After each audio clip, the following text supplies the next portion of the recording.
ce débrief des élections européennes 2024, les amis. Alors, on est sur un gros projet. Taisez-vous. Mais cet homme est ahurissant. Porte-parole du gouvernement. Ce que vous venez de faire, c'est super. Un projet d'ampleur, projet extraordinaire, s'il en est. Du côté de Juste Milieu, je vous donne ça. Après, on va débriefer un peu partie par partie les grandes tendances, les intérêts réels de cette élection, en sachant que la vidéo, alors l'interview avec Florent Philippot sortira vendredi. J'ai enregistré ça hier. Interview avec Florent Philippot, vous allez voir plein de choses intéressantes. On a fait le point notamment sur les européennes avec Florent Philippot qui sera en première ligne avec son parti, les Patriotes. Donc, on a bricolé ça, je vais vous retrouver, vous allez voir, initiative extraordinaire, le grand retour de l'Institut de sondage Juste Milieu, je vous en parlais déjà hier, concernant les élections européennes 2024. On a réuni 22 listes, les 22 listes officialisées à date. J'ai entendu parler effectivement la liste, alors j'entendais bruisser la liste de Georges Kuzmanovic, je crois qu'on va la rajouter si on l'a oublié, je crois que c'est la seule apparemment qu'on aurait oublié. Si c'est officialisé, pas de problème, mais tout est là pour voter, choisir vos candidats. Les amis, tu as une photo, un parti, un bouton. Tu cliques sur le bouton, paf. Et il y a déjà des voix. On peut vous dire, il y aura les comptes seront mis à jour tous les 4-5 jours environ. Sur le site internet Juste Milieu, vous aurez ça. Sur tous nos réseaux, on en parlera dans le Juste Bistrot. Et pour l'instant, j'ai l'impression que les partis souverainistes tiennent la corde. Je ne vais pas vous mentir, on a regardé rapidement ce matin. François Asselineau, c'est 117 votes pour l'instant, et Florian Philippot, 109. Donc il va y avoir un match, sans grande surprise, du côté souverainiste sur Juste Milieu, mais ça va être très intéressant. Vous allez voir, il y a tout. Il y a le Parti Pirate, il y a Écologie Positive et Territoire avec Yann Verling peut-être, Equinox avec Marine Chollet. J'ai appris des trucs, honnêtement, je ne vais pas vous mentir. Europe, Démocratie, Espéranto.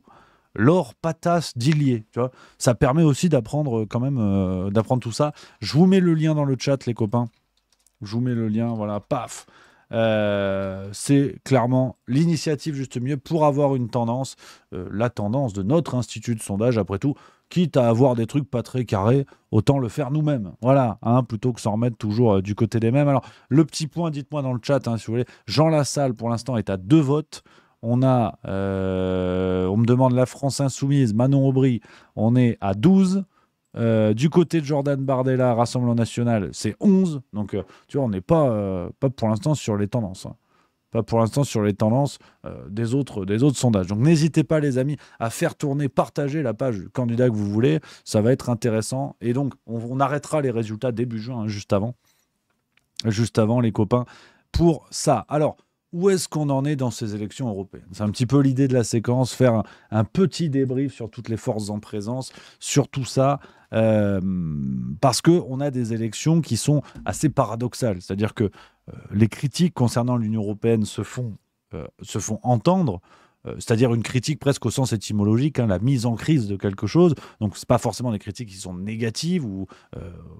on entend aussi des critiques positives, c'est particulier, mais en tout cas, le sujet de l'Union européenne se pose de plus en plus. Vous l'avez vu avec la crise des agriculteurs il y a quelques semaines, où beaucoup de gens, en tout cas, le sujet est revenu sur la table. Certaines personnes ont découvert à quel point les décisions de l'Union européenne pouvaient peser sur l'activité des agriculteurs.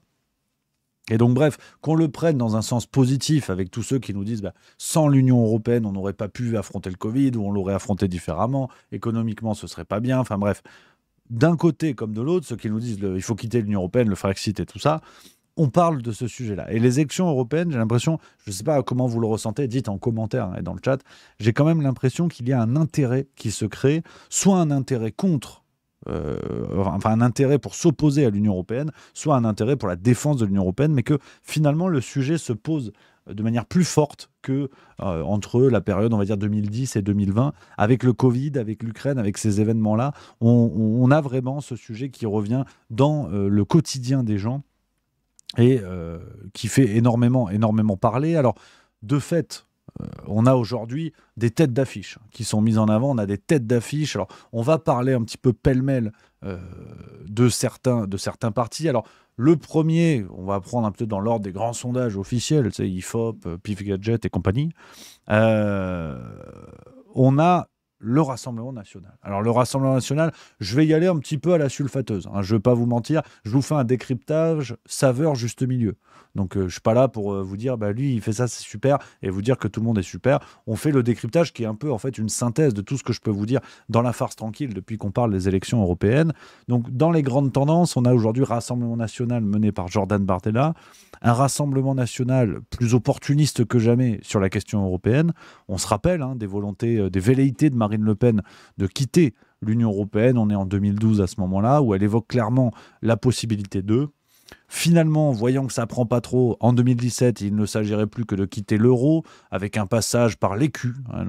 Et le problème, c'est que le problème est arrivé au moment où Marine Le Pen a commencé à vouloir défendre la notion d'écu. Et là, plus personne n'a compris quoi que ce soit. Et donc là, à partir de là, ils ont dit non, finalement, on reste dans l'Union européenne. Voilà. On va la changer de l'intérieur. Ça, je vais radoter. Tout le monde dit ça, à peu près. À part les partis souverainistes, tout le monde veut changer de l'intérieur. Or, on n'a jamais vu des opérations de chirurgie esthétique pour se faire refaire la rate. On n'a jamais vu ça. Donc, on voit bien que le Rassemblement national, aujourd'hui, flairant le coup et le potentiel acharnement médiatique, s'ils avaient continué dans la voie du Frexit, on le sait, c'est l'un des sujets interdits par excellence. Le moindre parti qui ose aller là-dessus, évidemment, voit sa part d'audience complètement sabotée, voit les accusations de plus en plus nombreuses d'anti-européisme et compagnie. Donc, on a aujourd'hui vraiment un ravalement de façade. Alors, vous savez que je ne suis pas le plus grand fan de la notion de dédiabolisation, parce que c'est une notion complètement arbitraire qui est pilotée par les médias eux-mêmes, qui choisissent, qui couronnent tel ou tel parti. D'ailleurs, le RN, Feu FN, aujourd'hui RN, est tellement le parti diabolisé que la même mécanique se met à l'œuvre. C'est le cas en 2024, mais rappelez-vous en 2022, où Marine Le Pen était géniale, la plus forte, on en parlait de partout en nous disant que finalement, c'est pas si mal, les milieux économiques l'aiment bien, et compagnie, et compagnie. Elle arrive au premier tour, elle met une branlée, elle est derrière Macron, et hop, on est à l'entre-deux tours, et là, ça devient le nazisme, les chemises brunes, Hitler. Donc, c'est toujours pareil, c'est l'épouvantail utile qui permet à ce système progressiste, aujourd'hui représenté par Macron, de se maintenir. Donc, là-dessus, il n'y a plus vraiment de surprise. Il se passe exactement la même chose, c'est-à-dire qu'on a cette mécanique médiatique avec Bardella où tous les médias nous disent « mais mon Dieu, l'extrême droitisation des débats, la bardélisation des débats, mais du coup, on va inviter Bardella pour avoir son avis là-dessus. » Et là, ils l'invitent et lui disent « vous ne trouvez pas que vous êtes beaucoup dans les médias ?» C'est ridicule, c'est absolument ridicule. Donc on s'étonne d'avoir le RN aujourd'hui à 32, 33, 34%, avec ce même chantage éculé qui est de dire « Ah, le RN, vous vous rendez compte, l'extrême droite qui arrive dans les sondages, ça veut dire la droitisation du pays, le retour des années 30, c'est n'importe quoi, on sait que c'est du cinéma. L'extrême droite n'est pas au pouvoir, pourtant la France a connu une destruction économique, un recul terrible des libertés, des atteintes permanentes aux libertés d'expression, aux libertés de la presse et compagnie, et l'extrême droite n'est pas au pouvoir. Donc, si ce que l'on reproche au RN, dans un monde où il est au pouvoir, ce qu'on reproche là, si ça, on n'est pas capable de le voir, alors qu'on a un parti, certes, qui n'est pas le RN, mais qui fait exactement les mêmes choses dans la vraie vie, dans le vrai monde, bon, on voit bien toute la supercherie, donc je crois qu'on ne va pas passer 2 heures là-dessus pour bien comprendre que tout ça, c'est n'importe quoi. Bref, tout ça pour dire que le RN a dans une stratégie de ravalement de façade assez incroyable, sur le fond, je vous disais, concernant la question européenne, et sur la forme, avec un Jordan Bardella qui est... Voilà, c'est l'atalisation de la politique. À l'époque, on avait Barack Obama qui avait vraiment initié ce truc-là. Le côté cool, branché, vraiment, entre Pharrell Williams et Barack Obama, on ne savait plus qui était le plus cool. Bon, Bardella, c'est pareil. Vous regardez son CV, il est jeune, il est beau, terminé, fin du programme. Et je dis ça presque sans aucune blague. Rappelons quand même que quand il y avait eu le complément d'enquête concernant Bardella, le RN avait réagi à certains points. En revanche, Bardella était accusé par un ancien coach en expression et tout ça qui avait bossé avec lui. Son ancien coach là, lui avait dit, l'avait qualifié de coquille vide, je cite. Et à aucun moment le RN n'avait réagi là-dessus. Donc je crois que ça en dit long. Effectivement, Bardella qui est un peu le gendre idéal dans une logique de communication assez assumée. Mais aujourd'hui, le RN ne se distingue absolument plus de la Macronie sur les aspects économiques, sur les aspects sociologiques. Vraiment, il n'y a aucun problème là-dessus. Donc voilà pour le RN, dans cette normalisation qui les mènera au pouvoir potentiellement en 2027, dans une stratégie de mélonite assez incroyable, de ce système qui prétend lutter contre les extrêmes, mais finalement qui les façonne comme il le faut et qui les amène au pouvoir. Et on l'a vu avec Mélanie l'Union européenne qui dit attention les vilains, les vilains, les vilains, et qui finalement s'en accommode très bien une fois qu'ils sont au pouvoir. Donc on va pas faire des heures là-dessus, on en parle souvent. Renaissance, Valérie ailleurs. Voilà, allez, on passe à autre chose. Non, on peut en parler un petit peu. Bon, bah, c'est la catastrophe, hein, on va pas se mentir. De toute façon, là encore, ça n'est pas une découverte. Emmanuel Macron l'avait dit dès le début, soyez fiers d'être des amateurs. Bon, bah là... Alors, c'est vrai qu'il y en a un qui n'a pas compris. C'est Griveaux. Lui, il a cru, soyez fiers d'être des armateurs. C'est pour ça qu'il a sorti sa bite d'amarrage. Mais bon, voilà, c'est là où il y a eu un petit accident. Mais sur le reste, impeccable. Vraiment impeccable. Et là, Valérie, ailleurs, on a un niveau d'amateurisme extraordinaire. Ah, vraiment, c'est extraordinaire. Je vous montre la photo hein, pour voir la tronchetta. C'est la dame ici. Alors, paraît-il qu'on dit aïe. Mais bon, plus j'entends ces discours, plus je dis ailleurs. Voilà. Ça me semble plus cohérent. Tu vois, Sibeth NDI, Sibeth, ok, on a compris. Valérie, ailleurs, on a compris. Je pense que parfois, c'est comme le port salut, c'est écrit dessus. Donc voilà, non, Valérie Ayer qui est nulle, qui a été choisie pour ça, malheureusement. Enfin, en tout cas, qui est nulle pour la fonction. Elle est peut-être compétente dans plein d'autres domaines, mais en l'occurrence, en tant que candidate aux élections européennes, c'est une pompe à vélo. Mais elle a été choisie pour ça. Je veux dire, il n'y a pas de découverte. Emmanuel Macron est le seul à pouvoir diriger son parti, représenter sa ligne. Après lui, le déluge. Il choisit donc des Playmobil au gouvernement, dans les députés, dans tout ça. On le sait, hein, c'est un parti qui au départ avait comme nom les initiales, hein, EM, En Marche, Emmanuel Macron. Bon, donc voilà, c'est une succession de Playmobil. C'est un combat de QI à celui qui va dépasser la dizaine. Bon, ben voilà, Valérie Ayer, Pêcheur, ne change pas vraiment la donne. Voilà, elle est nulle, elle est tellement nulle qu'aujourd'hui, on nous sort médiatiquement le retour d'Emmanuel Macron, le grand sauveur, qui va faire son discours de la Sorbonne. On sait pas, on se rappelle même pas du premier, mais là c'est déjà le deuxième, ça va si vite, un peu comme les rencontres de Saint-Denis. On dirait finalement un club échangiste qui a ouvert, mais non, apparemment c'est très important. Et donc Valérie Ayer a besoin du président qui va arriver comme sauveur, comme s'ils allaient passer de 16-17% dans les sondages à 150%. Parce que Macron va parler, on l'a vu, la seule séquence où on les voit à côté, ce qui est parfaitement illégal évidemment. Bon bah je suis pas certain, enfin je sais pas qui tire le plus l'autre vers le bas, mais bon bref, Valérie Ayer va profiter de la mobilisation présidentielle, pas certain que ce soit un argument, mais voilà, Macron est le seul à pouvoir faire du Macron, à pouvoir représenter son parti, il vide le sang, si on va un peu dans la métaphore littéraire, hein, tel Dracula, il vide le sang de tous ceux qui sont censés le représenter, de tous ceux qui le défendent, et il ne restera que lui. Il ne restera que lui et ceux qu'il aura décidé de préserver. Mais c'est tout. Donc voilà, on va pas épiloguer là-dessus. D'autant plus que on continue dans la liste, le Parti socialiste, Glucksmann, Raphaël Glucksmann. Alors, mon chouchou du moment. Vraiment, mon chouchou du moment. Alors, je ne pourrais pas vous dire grand-chose sur lui. Conspiracy Watch nous a expliqué que évoquer la possibilité d'un ersatz de début de relation entre Glucksmann et la Géorgie ou les Américains, c'est du complotisme. Donc je pourrais rien vous dire. Hein. Voilà, je peux même pas dire Glucksmann parce que Conspiracy Watch a dit attention, ça peut être antisémite. Donc je sais pas quoi vous dire. Je sais pas quoi vous dire sur Glucksmann. On a un candidat du système qui a dû croiser un ouvrier il y a 10-15 ans. Fils d'André Glucksmann, qui a toujours grandi dans la belle société parisienne. On a encore du BHL autour, on a du Romain Goupil, on a tous ces gens-là qui sont autour. Donc on prend les mêmes et on recommence avec un monsieur qui sort avec Léa Salamé, présentatrice ultra connue du service public. Qu'est-ce que vous voulez que je vous dise ? Qui effectivement a eu un rôle géopolitique façon BHL sans les livres nuls en moins. Voilà, et le monsieur est là et sous l'étiquette Parti socialiste. Alors là, j'avoue, celle-là, elle est osée. Parce que Macron, ancien ministre de gauche, a au moins eu le culot d'aller dans un autre parti où c'était plus clair, En Marche. Tu vois. Bon, au moins, on avait compris, il y avait le bruit des bottes, c'est le nom du parti. Et même, il a mis la République En Marche, donc rendez-vous compte.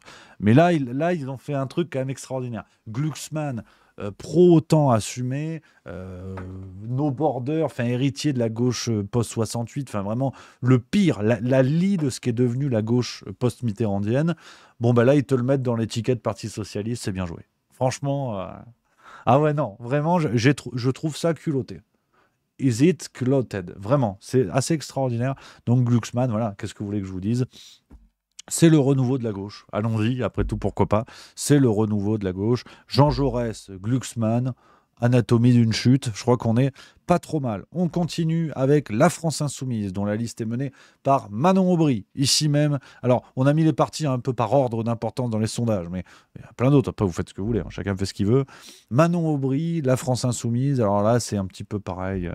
Alors, on a quelque chose d'intéressant, c'est que la pauvre Manon, qui est l'une des figures fortes, hein, de la France Insoumise depuis un joli paquet d'années, elle est en train de prendre un but contre son camp assez mémorable. Vous le savez, en ce moment, on parle beaucoup de la polémique, hein, de l'interdiction de conférences de la France Insoumise, notamment du côté de Lille, à cause d'une histoire de logo sur une affiche d'une association, parce que la carte de la Palestine ne reprend pas Israël, je sais pas quoi. Bon, voilà, hein, moi j'ai vu plein de logos avec la France où il n'y a pas la Corse, donc j'ai pas de nouvelles de Patrick Fiori, mais apparemment c'est pas bien. Bref, là encore, hein, chacun pense ce qu'il veut, c'est pas le sujet de la maison.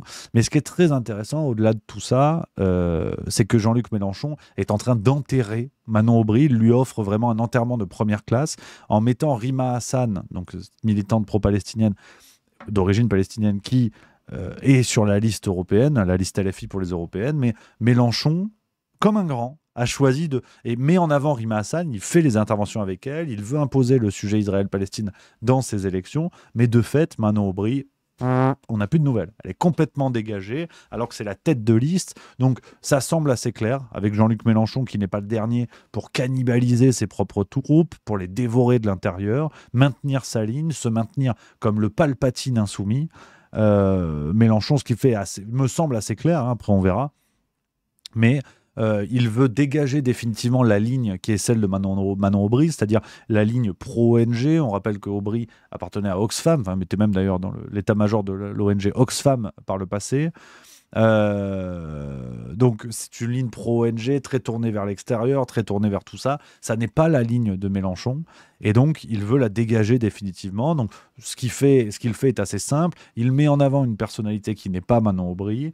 Il cannibalise toute l'attention, toute l'audience avec des affaires dans la surenchère en plus, hein, quand Mélenchon compare le président de l'université de Lille à Eichmann. C'est ridicule, tellement qu'il y a Manuel Bompard qui a quand même garé le porte-avions sur son front, qui a quand même un front assez extraordinaire. Je peux me foutre de sa gueule, quand j'ai le physique que j'ai, on est tranquille. Manuel Bompard qui va faire le service après-vente, qui arrive, qui dit non, il n'a pas dit ça. Si, il a dit, Manuel, tout le monde l'a vu. Donc voilà, donc, en plus il y a des créations de polémiques avec un Mélenchon qui sait très bien ce qu'il fait, dans l'outrance permanente, dans la provocation permanente. Il est assez intelligent pour comprendre qu'il dit de la merde. Mais en attendant, Manon Aubry, on n'a plus de nouvelles. Des gens vont se pointer aux élections en découvrant peut-être que c'est elle la tête d'affiche. Donc c'est assez extraordinaire.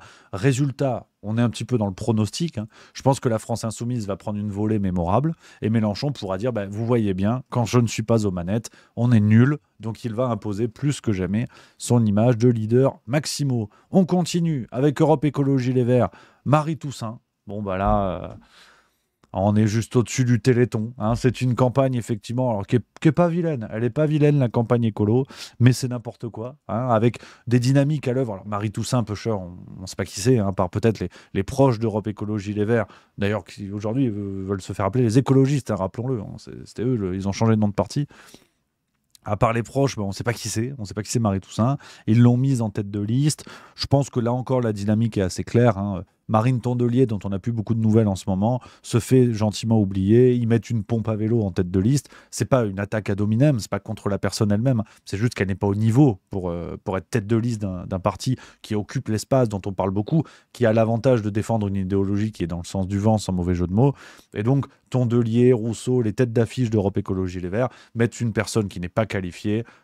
Elle va prendre une branlée, elles pourront la dégager en disant bon, elle est nulle, et puis comme c'est leur spécialité, ils la recycleront tôt ou tard dans d'autres scrutins. Donc, pauvre Marie Toussaint, elle est complètement larguée, ça n'imprime pas, comme on dit, c'est l'expression, ça ne prend pas, même si on parle d'écologie, elle paye un peu les outrances de ses collègues, hein. Ça fait des mois qu'on se tape les déclarations zinzin de Rousseau, Tondelier et compagnie. Donc là, il l'envoie complètement au feu se faire latter la tronchetta. Et elle va payer les pots cassés de tout ça, de ce rapport à l'écologie complètement hystérique, complètement zinzin. Les gens commencent à en avoir marre parce qu'ils voient une écologie plus punitive que constructive. Et donc forcément, ils vont prendre une volée dans tous les cas. Donc Marie Toussaint va se faire gentiment sacrifier sur l'autel des poubelles vertes ou jaunes, d'ailleurs, mettez ce que vous voulez. Et donc voilà, sur Europe Écologie Les Verts, il n'y a pas grand-chose à dire. Donc Peucheur, elle se débrouille avec des propositions. J'en parle dans La Farce Tranquille, l'épisode 146 qui sort ce soir. Elle nous explique qu'elle veut créer une armée européenne, alors qui ne va pas remplacer les armées nationales. Elle parle de 5000 soldats pour protéger l'Union européenne. 5000 soldats, c'est l'armée de la Lettonie, par équivalence. Donc, bon, voilà. Donc, voilà. Il n'y a pas plus à dire. Pêcheur, c'est pas contre elle, c'est pas contre Marie Toussaint. Je crois qu'elle fait ce qu'elle peut, mais elle est vraiment envoyée au casse-pipe. On continue avec les Républicains. François-Xavier Bellamy, voilà, qui avait fait, je crois que c'était 6 ou 7% il y a 4 ans, qui avait déjà pris une volée. Bon, ils nous le remettent. Ils nous le remettent. Une sorte de Raphaël Enthoven qui aurait gardé les pieds sur les pédales du vélo, qui est fort sympathique. La ligne Cato de droite, avec ce qu'il en reste. Pas vilain, intelligent, qui dans sa campagne des européennes refuse vraiment le clash, refuse les débats bidons. Assez constructif, mais pareil, va prendre une volée parce que, de manière générale, on le sait de toute façon, sur les européennes, vous avez soit les partis très engagés, soit les partis farouchement opposés. C'est une élection très clivante. Et donc les partis, le centre-gauche, le centre-droit, les écolos, ces partis-là, en fait, se servent de ces élections, baissent la tête, mais envoient quelqu'un au casse-pipe et ça dégage. Ça ne sont pas des élections où ces partis-là veulent et peuvent peser, parce que c'est une élection qui est plus clivante. Où on vote beaucoup pour des idées, on vote beaucoup pour un rapport à l'Union européenne plus que pour un projet politique, et c'est là où les Républicains vont encore se latter la tronche, et ils ont encore envoyé le même qui n'a pas compris que pendant 4 ans, tous ses collègues allaient faire n'importe quoi. Wauquiez, là, qui est récemment parti au Japon, on ne sait pas pourquoi, un voyage officiel qui n'était pas dans son agenda officiel, enfin bref, c'est n'importe quoi, encore un scandale. Il y avait eu le dîner à 100 000 € pour la région Auvergne-Rhône-Alpes, argent public, pas de problème, il ne s'en est jamais expliqué, tout va bien. Bon bref, il y a Éric Ciotti, docteur d'enfer, alors pareil, j'en ai vu des marchepieds, mais alors lui, pour la République en marche, c'est tout confort, supplément moumoute, celle qui n'a plus sur la tête, il l'a mis sur le marche, donc extraordinaire, et il renvoie François-Xavier Bellamy, qui n'a toujours pas compris que c'était un fusible extraordinaire pour prendre une branlée aux européennes, et que tout le monde dise décidément Bellamy il est nul.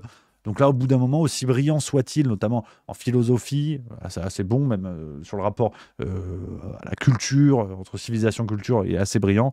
Bon, il n'a toujours pas compris que c'est un fusible. Bon, ça c'est comme disait Claude François, aïe, ça pique. On continue. Marion Maréchal, Reconquête. Marion Maréchal, Reconquête, le parti d'Éric Zemmour. Alors, vous connaissez ma position sur Éric Zemmour, on le redit rapidement, c'est un Emmanuel Macron d'extrême droite qui a été l'idiot utile d'Emmanuel Macron pour éviter une Marine Le Pen trop forte au premier tour. Rappelez-vous que sans Zemmour, Marine Le Pen peut finir devant Macron au premier tour, donc ce qui aurait été un retentissement extraordinaire, ce qui aurait montré que c'est possible.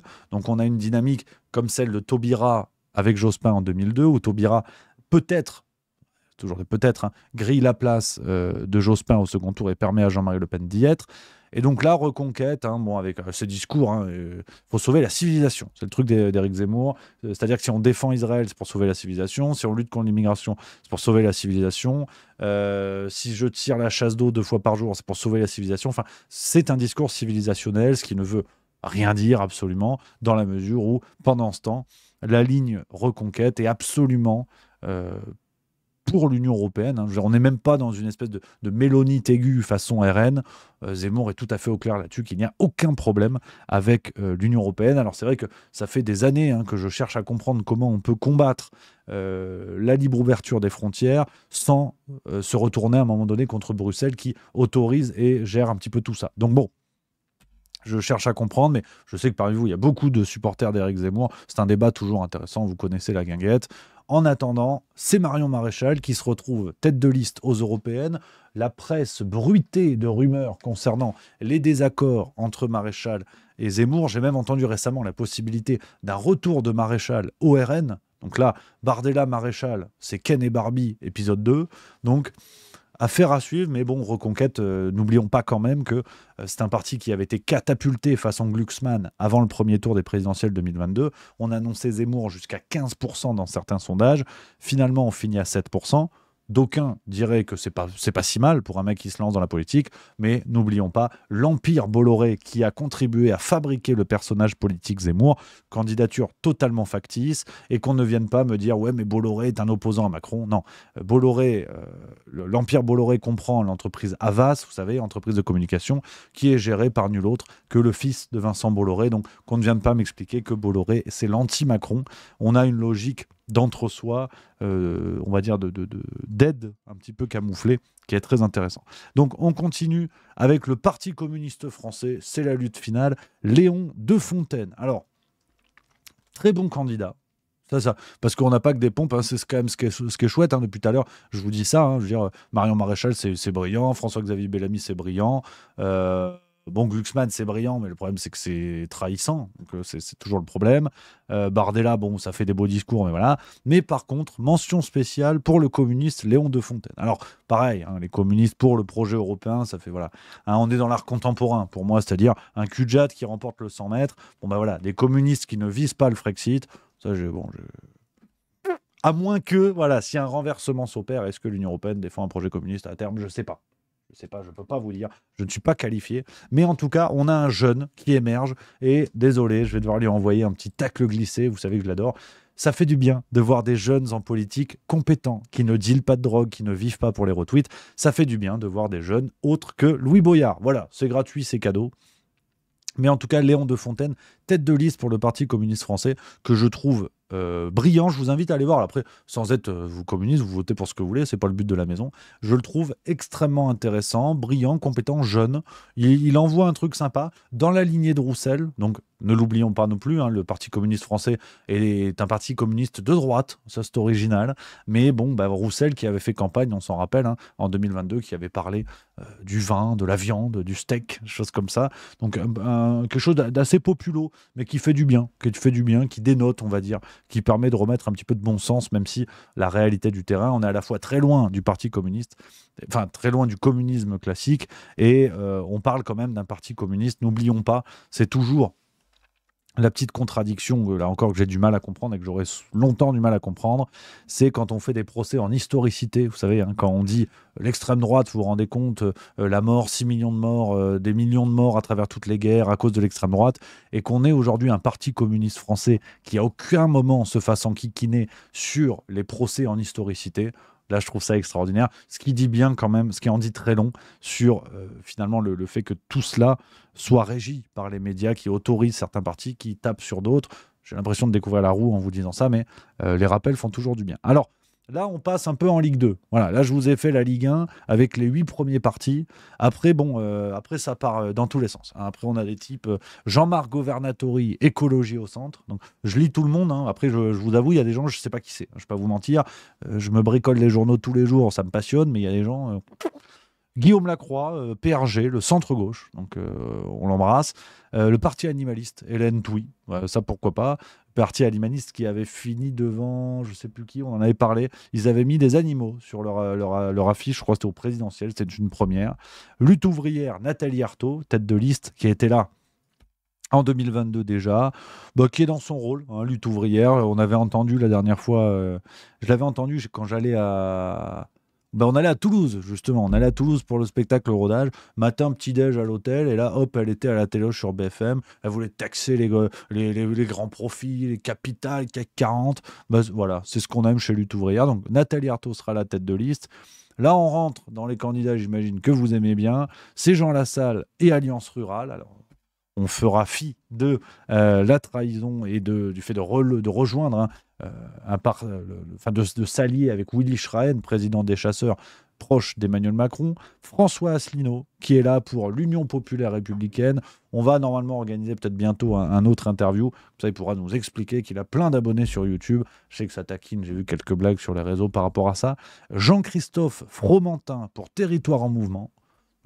On l'embrasse, pareil, je ne sais pas qui c'est, on l'embrasse. Florent Philippot, les Patriotes, vous le savez, qui a annoncé l'arrivée dans sa liste de Marc Doyer, Myriam Palomba, l'ami Pierre-Yves Rougeron, que j'embrasse, et l'alliance avec le parti de Jean-Frédéric Poisson. Donc on est pas mal sur les Patriotes.